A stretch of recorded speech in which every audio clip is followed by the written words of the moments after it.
સુરતના નવનિર્મિત અશ્વિની કુમાર પોલીસ સ્ટેશનનું ઉદ્ઘાટન કરવાની સાથે ગૃહ રાજ્યમંત્રીએ પોલીસ આવાસોનું ખાસ મુહૂર્ત કર્યું હતું.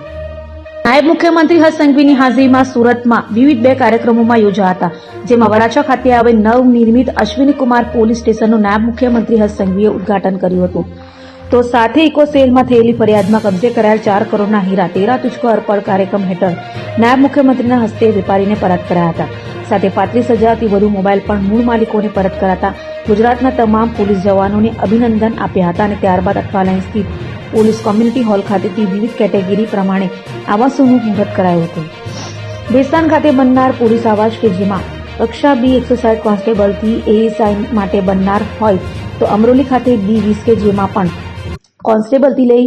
ASI સુધી, પાલ ખાતે C24 PSI ક્વાર્ટ અને કોન્સ્ટેબલથી ASI માટે બનનાર આવાસોનું ખાસ મુહૂર્ત કરાયું હતું. 75 કરોડના ખર્ચે અર્બન પોલીસ સ્ટેશનના બાંધકામ થનાર છે, જેનું ખાસ મુહૂર્ત નાયબ મુખ્યમંત્રી હર્ષ સંઘવીના હસ્તે કરાયું હતું. સુરત શહેર પોલીસના મુખ્ય મથક એટલે અઠવા લાઇન્સ ખાતે જો અમારા રહેણાંકના જો વિસ્તાર છે અમારા પોલીસ સ્ટાફ માટે, અહીંયા માનની જો નાયબ મુખ્યમંત્રી શ્રી હરભાઈ સંઘવી સાહેબ તરફથી અત્યારે જે 75 કરોડ રૂપિયાના કામોના ભૂમિપૂજન કરવામાં આવ્યા, જેમાં આ હેડક્વાર્ટર ખાતે 160 જેટલા જો કોન્સ્ટેબલ્સના ક્વાર્ટર નિર્માણ થવાના છે, જેમાં 2 આપણા પૂરે પાર્કિંગ બી રહેવાના છે અને 10 સ્ટોરીના જો આ બધા બિલ્ડિંગ રહેશે. અને સાથે પાલ પોલીસ સ્ટેશન અને એના ઉપર જો પોલીસ સ્ટેશનના ઉપર 28 જેટલા જો કોન્સ્ટેબલ્સના ક્વાર્ટર છે. અમરોલી પોલીસ સ્ટેશનમાં જો પોલીસ સ્ટેશનના અંદર જો અમારી જગ્યા છે ત્યાં જો 24 જેટલા સબ ઇન્સ્પેક્ટર્સના ક્વાર્ટર છે અને ભેસ્તાનમાં જો 24 કોન્સ્ટેબલનો ક્વાર્ટર,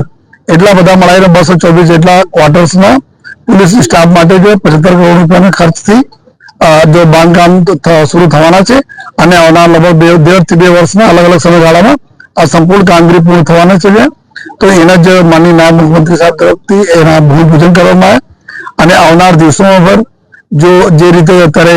માસ્ટર પ્લાન બની રહ્યા છે એ સમગ્ર જો અમારા સ્ટાફ છે પોલીસ સ્ટાફ એના બધાને ક્વાર્ટર મળે આ દિશામાં બી જરૂરી કાર્યવાહી માટે જો નાયબ મુખ્યમંત્રી તરફ સૂચનાઓ પણ મળી છે, જેના ઉપર અમે કાર્યવાહી કરીએ છીએ અત્યારે.